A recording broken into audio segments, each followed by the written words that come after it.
Suamiku justru selingkuh saat aku jadi TKW.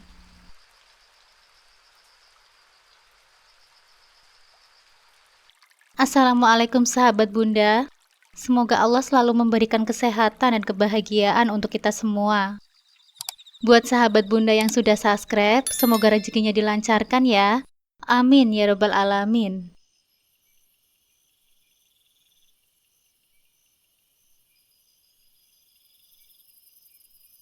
Aku Lilis, istri dari Rudi, seorang pria baik yang bekerja di sebuah kantor pemasaran motor. Setiap pagi, ia selalu bangun lebih awal dari kami, menyeduh kopi kesukaannya dan duduk sejenak di meja makan sebelum berangkat bekerja. Seringkali aku melihatnya tersenyum kecil sambil memandang keluar jendela, seolah menikmati rutinitas pagi yang damai. Kami telah menikah selama 6 tahun, dan selama itu, hidup kami terasa begitu harmonis. Rudi bukanlah pria yang romantis dengan kata-kata, tetapi tindakannya selalu membuatku merasa dihargai. Ia mungkin tidak sering berkata aku mencintaimu, namun setiap kali pulang kerja, ia akan memelukku dan menanyakan bagaimana hari kami. Dia akan mencium keningku, dan itu sudah lebih dari cukup untuk membuatku merasa dicintai. Setelah kehadiran Aira, putri kecil kami, segalanya berubah menjadi indah. Aira adalah sebuah cinta yang kami impikan sejak lama. Saat pertama kali aku mengetahui kehamilanku, Rudi menangis bahagia. Aku masih ingat betapa ia berusaha untuk hadir di setiap pemeriksaan kehamilan. Meskipun jadwal kerjanya padat, ketika Aira lahir, Rudi terlihat gugup tetapi bahagia. Ia bahkan tidak tidur selama hampir 2 hari penuh, hanya untuk memastikan aku dan Aira baik-baik saja. Kehidupan kami setelah kehadiran Aira semakin terasa lengkap. Suara tangis kecilnya di malam hari, tawa riang saat aku menggelitiknya, dan caranya memanggil papa saat Rudi pulang dari kantor adalah hal-hal kecil yang membuat rumah kami terasa hangat. Kadang-kadang, ketika malam sudah larut dan Aira sudah tertidur, aku dan Rudi akan duduk di ruang tamu dengan secangkir teh hangat, membicarakan tentang rencana masa depan kita, tentang pendidikan Aira. Mimpi-mimpi kecil kami selalu menjadi obrolan yang hangat dan menyenangkan. Setiap akhir pekan, Rudi akan mengajak kami pergi ke taman dekat rumah atau sekedar berjalan-jalan santai di pusat perbelanjaan. Kami adalah keluarga yang sederhana, namun kebahagiaan kami tak tergantikan oleh apapun. Rudi selalu berusaha meluangkan waktu untuk kami. Meski pekerjaannya seringkali membuatnya lelah, aku tahu ia bekerja keras untuk memastikan kami hidup dengan nyaman. Dan aku berusaha menjadi istri yang mendukungnya sepenuh hati. Aku sendiri fokus menjadi ibu rumah tangga. Sejak menikah, aku memilih untuk tinggal di rumah dan mengurus keluarga kecil kami. Meski beberapa kali terbesit keinginan untuk kembali bekerja, Rudi selalu menenangkanku, meyakinkanku bahwa peranku sebagai seorang ibu rumah tangga adalah hal yang tak tergantikan. Aku bisa bekerja untuk kita semua, katanya suatu malam saat aku mengungkapkan keinginanku.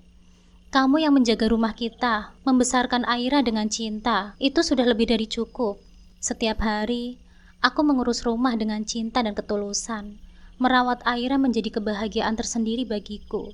Saat dia mulai belajar berjalan, aku seringkali tertawa melihatnya mencoba menyeimbangkan tubuh mungilnya.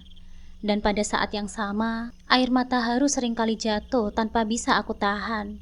Rudi selalu menceritakan kepada teman-temannya betapa ia bersyukur memiliki istri yang sabar dan penuh cinta. Hal itu membuatku merasa bangga. Meski terkadang, aku merasa apa yang aku lakukan hanyalah hal-hal kecil dibandingkan bekerja keras yang di luar sana. Dibandingkan kerja keras di luar sana. Kehidupan kami nampak sempurna. Aku tidak pernah menginginkan hal lain selain kebersamaan yang kami miliki saat itu.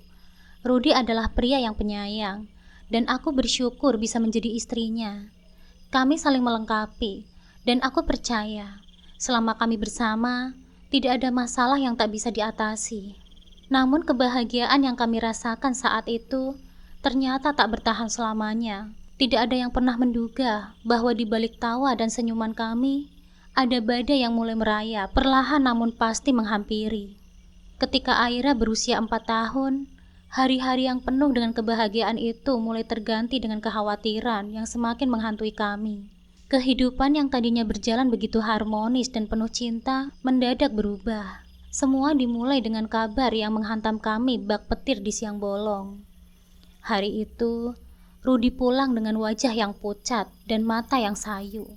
Langkah kakinya terasa berat saat ia masuk ke dalam rumah. Aku yang sedang menyiapkan makan malam langsung tahu ada sesuatu yang tidak beres. Rudi bukanlah pria yang mudah terlihat lesu.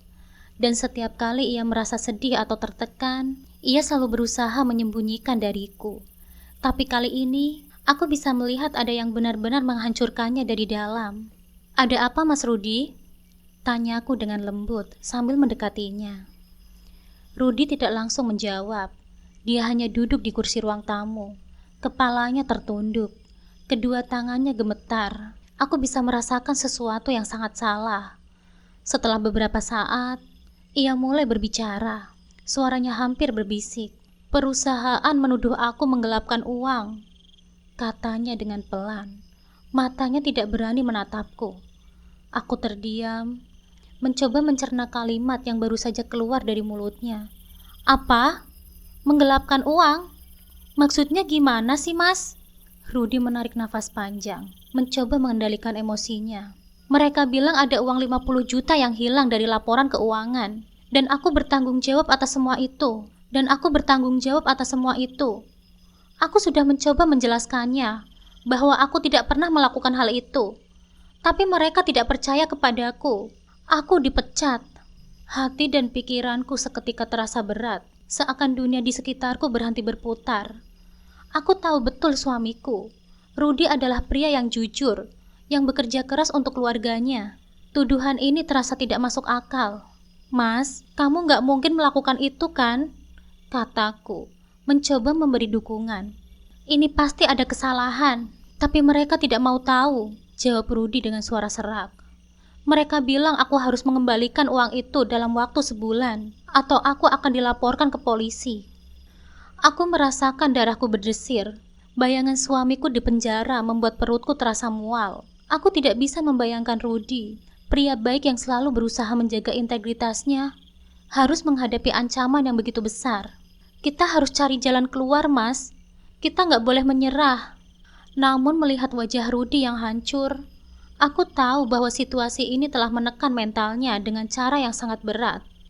Malam itu, dia hampir tidak bisa bicara.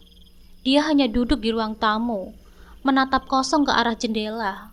Sementara itu, aku berusaha keras untuk tetap kuat di hadapan Aira, yang tidak menyadari apapun. Putri kecil kami masih berlari-lari dengan riang, seolah dunia tidak ada masalah. Hari-hari setelah itu berubah menjadi mimpi buruk. Rudi semakin jarang bicara, dan dia lebih banyak mengurung diri di kamar. Setiap kali aku mencoba mendekatinya, dia hanya menggelengkan kepala dan meminta dibiarkan sendiri. Aku tahu dia merasa gagal, merasa tidak berdaya, dan itu menghancurkan harga dirinya. Setiap kali aku menatapnya, aku bisa melihat bagaimana rasa malu dan beban berat yang ia pikul semakin merusak batinnya. Kami mencoba segala cara untuk mencari solusinya. Aku mengusulkan untuk meminjam uang dari keluarga atau teman, tetapi Rudi menolaknya. "Aku tidak ingin membuat orang lain tahu masalah ini," katanya. "Ini adalah urusan kita, dan kita harus menyelesaikannya sendiri." Akhirnya, setelah berminggu-minggu melihat Rudi semakin terpuruk, aku memberanikan diri mengusulkan solusi yang begitu sulit. Meminjam uang dari bank dengan jaminan rumah kami. Hati kecilku berbisik bahwa ini adalah langkah berisiko besar. Tapi aku tidak melihat pilihan lain. Kami harus mengumpulkan uang itu secepatnya, atau Rudi akan kehilangan kebebasannya. "Aku sudah nggak punya pilihan lain, Mas. Kita harus lakukan ini. Demi kamu, demi Aira." Aku memohon kepada Rudi. Setelah melalui diskusi panjang, dia akhirnya setuju dengan berat hati. Proses meminjam uang di bank tidaklah mudah. Tetapi akhirnya, aku berhasil mendapatkan pinjaman yang cukup untuk menutupi tuduhan penggelapan itu. Aku berharap setelah masalah ini selesai, kami bisa melanjutkan hidup kami seperti biasa, meski harus menghadapi cicilan bank yang cukup besar. Namun aku tidak pernah menyangka bahwa ini baru permulaan dari kehancuran yang lebih besar. Setelah masalah uang itu terselesaikan, Rudy tidak kembali menjadi pria yang dulu. Dia tidak lagi bekerja, dengan alasan bahwa ia tidak bisa bekerja di tempat yang lain selain di kantor. Setiap kali aku mencoba mengajaknya untuk mencari pekerjaan baru, dia hanya menghindar. Dia mulai menghabiskan waktu berdiam diri di rumah, dan perlahan, frustasi dan kemarahan mengambil alih dirinya. Rudy yang dulunya penyayang dan sabar, kini berubah menjadi sosok yang dingin. Ia sering marah-marah tanpa alasan yang jelas. Hal kecil seperti suara Aira yang bermain-main atau aku yang menanyakan kabar menjadi pemicu kemarahannya. Ada saat-saat ketika ia bahkan meluapkan emosinya padaku, memukul meja, berteriak, dan kadang aku tak pernah menyangka akan hal ini. Ia memukulku. Aku yang dulu selalu optimis dan tegar mulai merasakan ketakutan yang tak pernah aku rasakan sebelumnya. Aku takut pada suamiku sendiri. Perasaan ini menghancurkan hatiku, karena aku tahu bahwa ini bukan Rudy yang sebenarnya. Ia hanyalah bayangan pria baik yang pernah aku cintai dan kupercaya. Hari demi hari, kehancuran keluarga kami semakin terasa nyata. Rudy bukan hanya kehilangan pekerjaannya, tetapi juga kehilangan dirinya sendiri. Dan aku, di tengah semua ini, berjuang mati-matian untuk tetap berdiri, untuk menjaga keluarga kami tetap utuh, meski aku tahu bahwa badai besar belum benar-benar berlalu. Malam itu, aku duduk merenung di ruang tamu, merenungi setiap pilihan yang semakin terasa menyesalkan. Rudy telah berubah menjadi sosok yang nyaris tidak kukenal lagi. Dia tidak lagi pria yang hangat dan penuh perhatian seperti dulu. Dia menjadi mudah marah, seringkali tak terduga. Pekerjaannya yang hilang, tuduhan penggelapan uang, dan tekanan untuk mengembalikan pinjaman semakin membuatnya terpuruk. Hatiku sakit melihatnya begitu hancur. Tapi lebih menyakitkannya lagi ketika dia mulai melampiaskan amarahnya kepadaku. Aku tidak tahu kapan pertama kali pukulan itu mendarat di tubuhku. Awalnya, mungkin hanya dorongan, lalu tangannya mulai mendarat lebih keras saat dia marah. Setiap kali itu terjadi, aku hanya bisa diam, berharap amarahnya mereda. Dalam hatiku, aku terus meyakinkan diriku bahwa ini hanyalah fase. Dia tertekan, dia kehilangan arah, tapi dia masih Rudy yang aku cintai. Suami yang dulu penuh cinta dan kasih sayang. Namun semakin hari semakin aku takut, bukan hanya takut pada amarahnya, tetapi juga takut bahwa aku akan kehilangan diriku sendiri jika terus bertahan dalam situasi ini. Bagaimana jika Aira tumbuh dan melihat ayahnya memperlakukan ibunya seperti itu? Dalam situasi yang semakin terjepit, aku tahu sesuatu harus diubah. Utang kami di bank sudah semakin menumpuk, dan pengeluaran kami terus berjalan tanpa pemasukan. Rumah kami sudah dijadikan jaminan, dan jika kami tidak segera melunasi hutang itu, kami bisa kehilangan satu-satunya tempat tinggal yang kami miliki. Aku merasa putus asa. Aku tidak bisa terus melihat Rudy merosot ke dalam kehancurannya sendiri. Aku harus melakukan sesuatu. Aku ingin bekerja jadi TKW, Mas. Kalimat itu akhirnya keluar dari mulutku, meski terasa begitu berat. Rudy yang sedang duduk di sudut kamar, nampak tercengang mendengar permintaan itu. Apa maksudmu, Lis?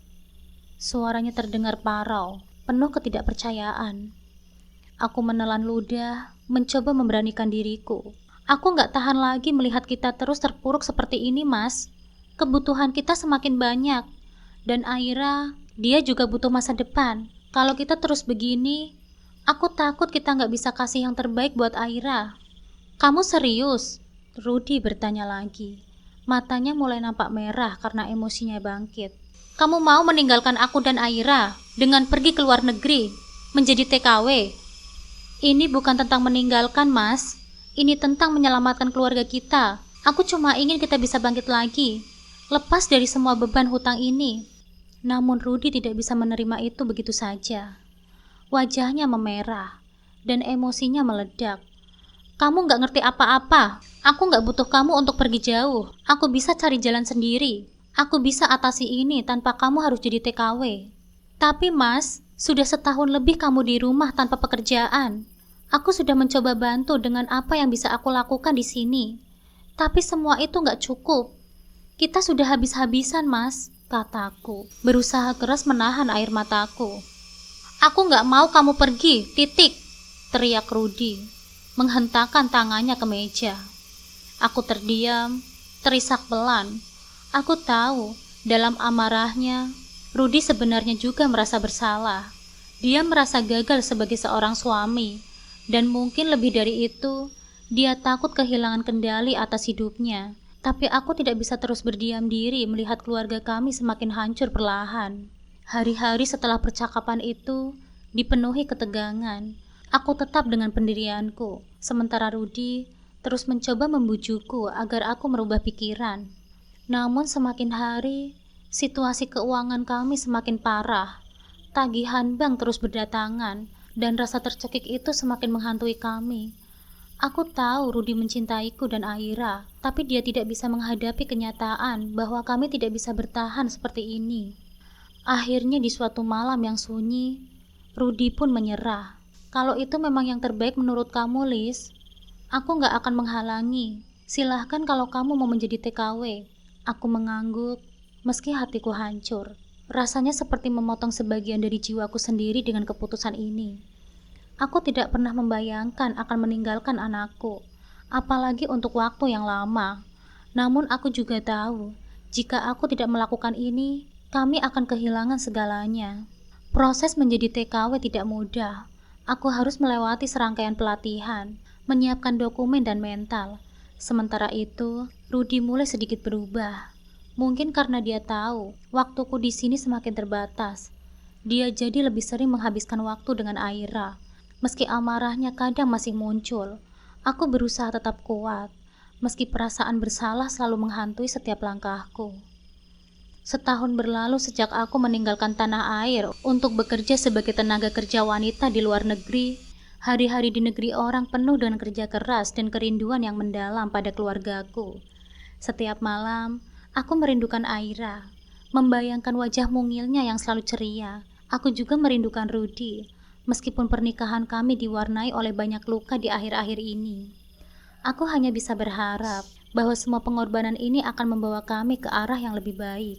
Dalam setiap kesempatan, aku selalu berusaha menelpon mereka. Mendengarkan suara Aira di telepon adalah penghiburan terbesar dalam hidupku.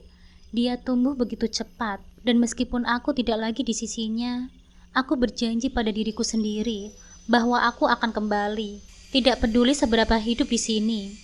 Rudi sering mengirim kabar, mengatakan bahwa Aira baik-baik saja, dan rumah kami aman. Dia juga sering memujiku, mengatakan betapa hebatnya aku yang berani mengambil langkah ini demi keluarga kami. Lebih dari itu, ada kabar baik. Rudi telah berhasil membuka usaha jual beli ayam potong di pasar. Awalnya kecil-kecilan, tapi perlahan-lahan usahanya berkembang. Setiap kali dia bercerita tentang bagaimana kiosnya semakin ramai oleh pelanggan, aku merasa sedikit lega. Setidaknya aku tahu ada jalan keluar dari semua kesulitan yang kami alami. Usaha itu memberikan harapan baru, dan utang kami di bank pun akhirnya lunas. Aku bekerja keras, menabung setiap rupiah yang aku bisa, berharap bahwa ketika aku pulang, hidup kami akan kembali seperti dulu. Harapan itulah yang terus menguatkanku di tengah kesepian dan kerja keras di luar negeri. Aku selalu memimpikan hari di mana aku bisa kembali ke rumah, memeluk Aira, dan melihat senyum Rudi yang penuh bangga. Namun aku tidak pernah menyangka bahwa kepulanganku nanti akan membawa kenyataan pahit yang menghancurkan segalanya. 2 tahun sudah aku bekerja di negeri orang. Setiap malam, aku menanti-nantikan hari di mana aku bisa kembali ke rumah, ke keluargaku, Aira yang semakin besar, Rudi yang semakin sukses dengan usahanya. Semuanya nampak baik-baik saja. Kini setelah kerja keras dan tabunganku yang cukup, aku memutuskan untuk pulang tanpa memberitahukan siapapun. Berharap memberikan kejutan yang manis untuk mereka. Aku membayangkan wajah Aira yang tersenyum lebar, tangis haru Rudi, dan momen hangat ketika kami bisa bersama lagi sebagai keluarga. Perjalanan pulang terasa panjang, dan tubuhku lelah setelah menempuh perjalanan udara berjam-jam. Namun hatiku dipenuhi semangat dan kebahagiaan yang tak terhingga. Aku bisa melihat kebahagiaan yang akan segera kudapatkan saat aku membuka pintu rumahku sendiri, rumah yang sudah 2 tahun kutinggalkan. Ketika taksi berhenti di depan rumah, aku merasakan debaran di dadaku semakin kencang. Mataku berkaca-kaca, membayangkan momen penuh emosi saat melihat Aira dan Rudi lagi. Tapi begitu aku turun dari taksi dan melangkah ke arah pintu rumah, aku merasa ada yang aneh. Pintu rumah sedikit terbuka, seperti tidak tertutup dengan benar. Aku berhenti sejenak, bertanya-tanya mengapa pintu itu terbuka. Apakah Rudi terburu-buru keluar? Atau mungkin Aira yang tidak sengaja lupa menutupnya? Dengan hati-hati, aku membuka pintu lebih lebar dan melangkah masuk. Keheningan menyelimuti rumah itu, tapi aroma masakan yang harum langsung tercium dari dapur. Aku tersenyum kecil, berpikir bahwa mungkin Rudi sedang memasak untuk Aira. Namun langkahku terhenti saat melihat seorang wanita muda berdiri di dapur, sibuk memasak. Rambutnya panjang terurai, tubuhnya langsing, dan dia terlihat begitu nyaman berada di sana. Siapa dia? Apakah Rudi menyewa pembantu rumah tangga selama aku pergi? Tapi mengapa dia tidak pernah memberitahuku tentang hal ini? Hatiku mulai dipenuhi pertanyaan dan sedikit rasa cemas. Aku memutuskan untuk tetap tenang dan mendekati dapur dengan langkah yang hati-hati. Belum sempat aku bertanya, tiba-tiba wanita itu berbalik dan berkata, "Sudah pulang, sayang?" Tubuhku seketika kaku, jantungku berdebar sangat kencang. Aku langsung bersembunyi di balik tembok, mencoba menenangkan diriku yang mulai gemetar. Siapa yang dia panggil sayang? Apakah Rudi? Ini tidak mungkin. Rudi suamiku. Dia pasti setia. Pikiran-pikiran itu berdesakan di kepalaku, tapi aku menahan diri untuk tidak terburu-buru mengambil kesimpulan. Mungkin ini hanyalah salah paham. Batinku mencoba menghibur diriku. Namun tidak lama setelah itu, aku mendengar suara yang sangat familiar. Suara yang telah lama kurindukan masuk ke dalam rumah. Suara Rudi. "Sayang, aku pulang nih. Mau istirahat makan siang dulu denganmu." Aku merasa seperti tertikam. Kenapa Rudi memanggilnya sayang? Siapa wanita itu? Apa hubungannya dengan Rudi? Dengan tangan yang gemetar dan dada yang terasa berdebar kencang, aku memberanikan diri untuk muncul di hadapan mereka. Hatiku berharap bahwa ini hanyalah mimpi buruk yang bisa segera kulupakan. Namun saat aku melangkah lebih dekat, pandangan di mataku menghancurkan semua harapan. Rudi berdiri di dekat wanita itu, tersenyum, dan tiba-tiba mereka berpelukan mesra. Aku berdiri terpaku, tubuhku gemetar hebat, dan air mata mulai menggenang di mataku. Perasaan sakit, dikhianati, dan tidak percaya bercampur aduk menjadi satu. Semua kerja kerasku, pengorbananku selama 2 tahun ini, seolah-olah tak berarti apa-apa di mata mereka. Bagaimana mungkin Rudi bisa melakukan ini padaku? Tanpa sadar, aku berteriak, "Apa yang kalian lakukan?" Suaraku terdengar pecah dan serak, memecah keheningan di dapur itu. Rudi dan wanita itu tersentak kaget, segera melepaskan pelukan mereka dan berbalik melihatku. Wajah mereka seketika pucat pasi. Rudi menatapku dengan mata yang penuh keterkejutan, seolah tidak percaya bahwa aku benar-benar ada di hadapannya. Wanita muda itu juga terlihat panik, tidak tahu harus berbuat apa. Rudi nampak bingung, mulutnya terbuka tanpa ada satupun kata yang keluar. Aku tahu dia tidak bisa mengelak dari kenyataan yang baru saja kulihat dengan mata kepalaku sendiri. Namun tiba-tiba tanganku gemetar hebat dan tubuhku mulai terasa lemas. Pandanganku semakin kabur, dan sebelum aku menyadarinya, dunia di sekitarku mulai gelap. Tubuhku tak bisa menahan beban emosiku, dan semuanya terasa berputar. Lalu segalanya menjadi hitam. Pandangan mataku buram, kepalaku berdenyut kencang, dan tubuhku terasa lemas tak berdaya. Suara kecil lembut dan penuh kekhawatiran terdengar dari arah samping. "Mama, Mama, bangun, Ma." Aira, putriku yang masih polos, sedang mengguncangkan tubuhku perlahan. Aku membuka mata perlahan, dan begitu aku melihat wajahnya, air mataku langsung mengalir. Aku segera memeluknya erat, seolah dia adalah satu-satunya hal yang membuatku tetap waras. Tangisku pecah tak terbendung. Tanganku gemetaran, memeluk Aira sekuat yang aku bisa, seolah takut kehilangannya juga. "Mama, Mama jangan nangis ya," bisiknya dengan suara kecil, terdengar begitu panik. Tidak tahu apa yang telah terjadi. Dia terlalu muda untuk mengerti. Tapi aku tahu, dia merasakan ada sesuatu yang sangat salah. Beberapa saat kemudian, langkah kaki terdengar mendekat. Aku tidak perlu menoleh untuk tahu siapa itu. Rudy suamiku dan wanita itu berdiri di hadapanku. Tatapannya kosong, tanpa rasa bersalah, seolah-olah tidak ada apa-apa yang terjadi.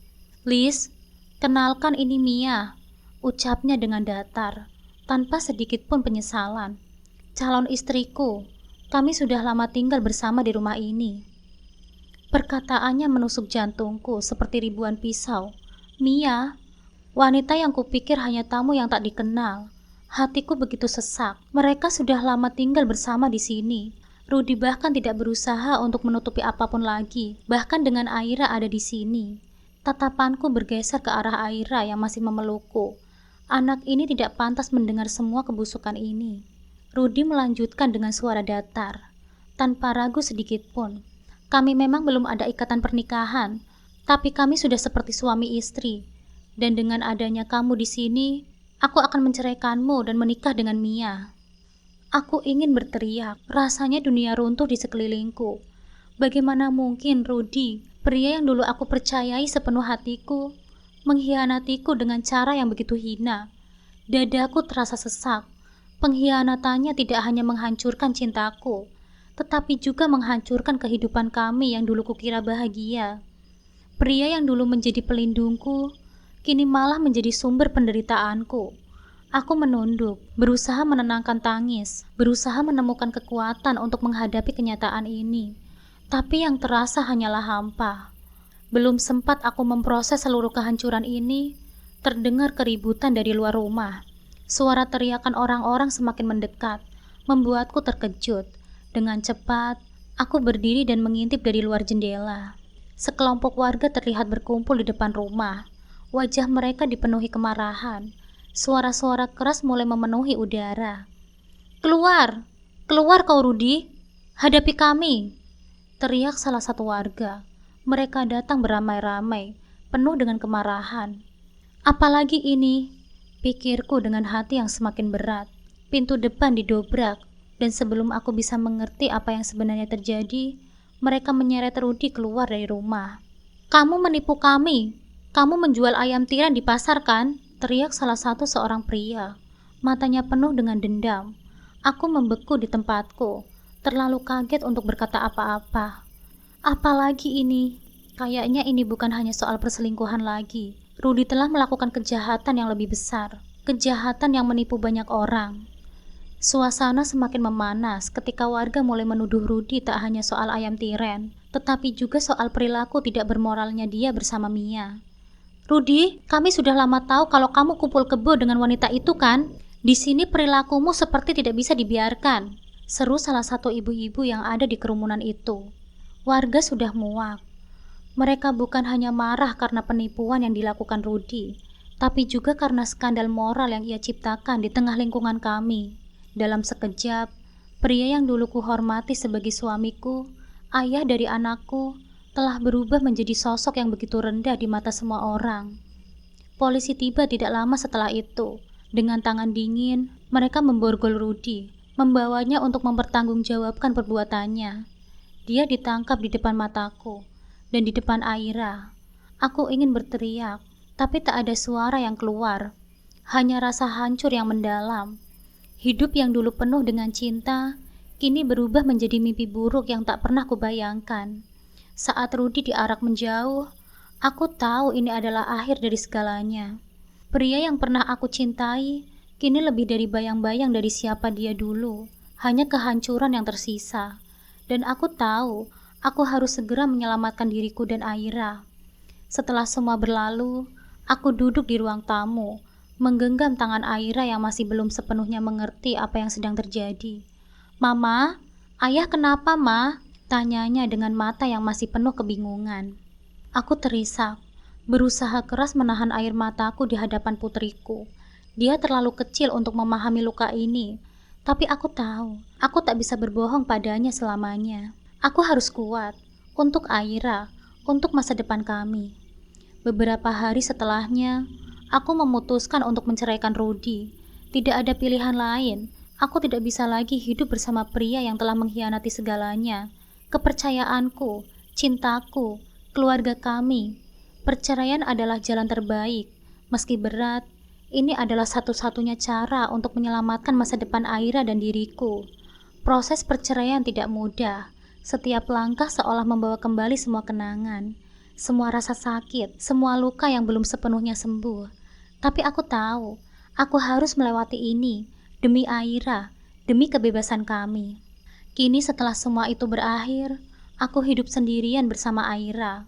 Hidup kami tak sempurna, tapi setidaknya kami tenang. Kami berusaha menemukan kebahagiaan di tengah luka yang masih membekas. Aira adalah cahayaku, alasan mengapa aku masih bisa tersenyum meski hati ini pernah hancur berkeping-keping. Aku berjanji pada diriku sendiri, aku tidak akan membiarkan masa lalu menghancurkan masa depan kami.